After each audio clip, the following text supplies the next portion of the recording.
Hey guys, like, comment, subscribe. Back again today with an MLB update video looking at the New York Mets.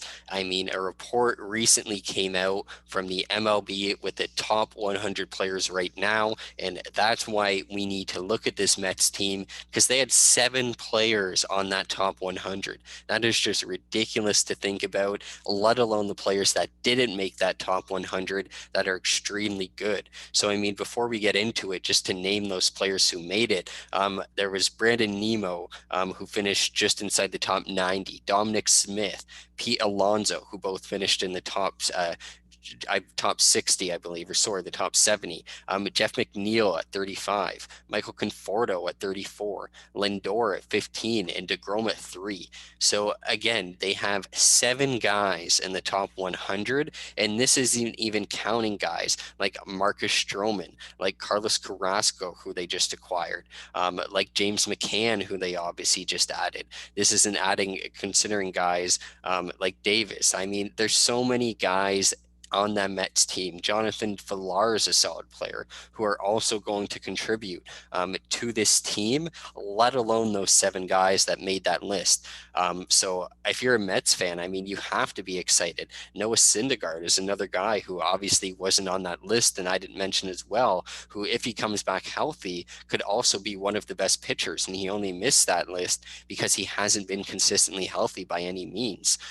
So again, for the Mets, it has to be looking up, especially in a year for the Yankees where they had to abide by the luxury tax rules. So it might not be their best year in recent memory. The Mets might be the team in New York that's really making an impact. And obviously for Mets fans, that's exciting, especially in an offseason where guys like Trevor Bauer, as much as Mets fans thought they were going to get him and apparently offered him a pretty large contract, did not end up signing Trevor Bauer. So that was a huge blow.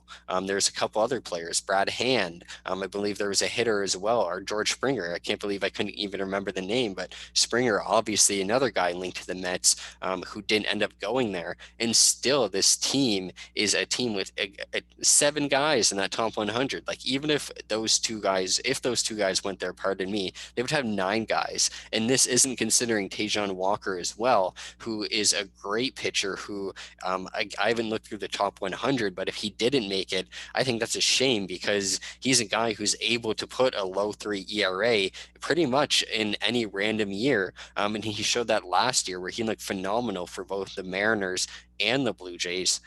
So he's another guy who's obviously going to contribute. And Marcus Stroman, who I mentioned as well earlier, he's a guy who's a previous ace for the Blue Jays, and he's still on that Mets team. He's obviously hungry to contribute.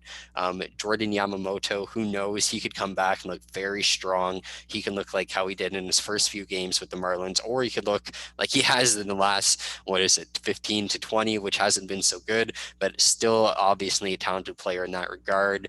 Solid bullpen.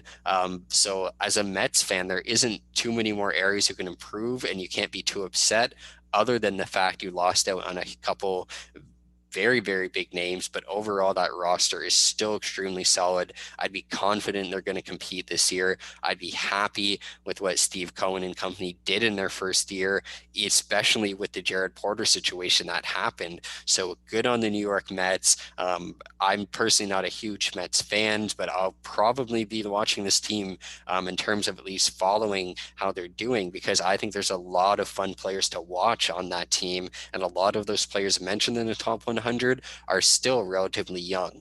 So let me know what you guys think in the comments. Don't forget to subscribe, and we'll see you soon with some more content.